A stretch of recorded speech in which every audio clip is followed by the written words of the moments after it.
เกะกล่องหัวเว่ยพิรา80โอยาน้องเล็กสุดเดิมหัวเว่ยพิรา80ซีรีส์นะกูชอบเกะกล่องอย่างเดียวซื้อวิดีโอของมาปอตัวเครื่องเท่าล่ะตัวเครื่องหูเท่าเตียนกุ้งดีเราตะลงเป็นเกาเทียอุปกรณ์ในกล่องกูมาเคสต้องเทียคู่มือเคลียร์กันใช้งานเทียใบให้ประกันรุ่นกูตะลอยส่วนไทยแลนด์กับอ้อความจำอ้อปเชียเจ้าเด้อวันนี้เดี๋ยวจะลองมาใช้ตัวเครื่องเกะอย่างเดียวซื้อ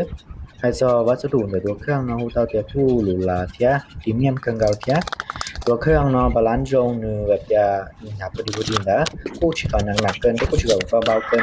มีพอดีมือนะ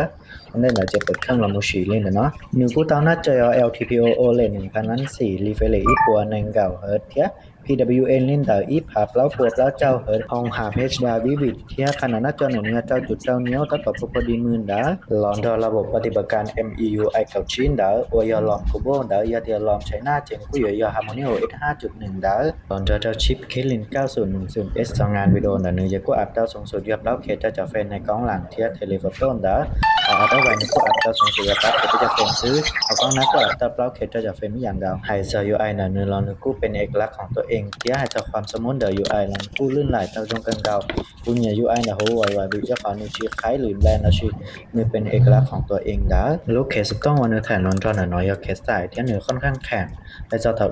เต้านิ้วจงเก้าดิชีนิ้วค่อนข้างแข็งย้อนแต่ซื้อเจกูหลอดเทสงานวิดีโอเดอหัวไวเพียร่า80นั่นนอนแต่น้อยยังงานวิดีโอเปล่าเคจะเฟรม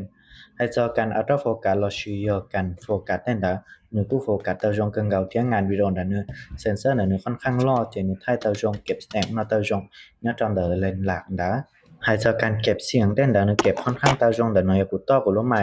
ว่ากูเปิดโหมดตัดเสียงรบกวนเด้อมูเตาเดียเก็บเสียงค่อนข้างเตาจงกันเก่าเทียแต่นอกจากตัวเครื่องเนี่ยคนเรามูเตากูซื้อเทียกูเรามูชีวันเตอินดูใช้จงลิจามาเรามูรีวิวเครียดแต่ไม่ใช่ได้แต่เปล่า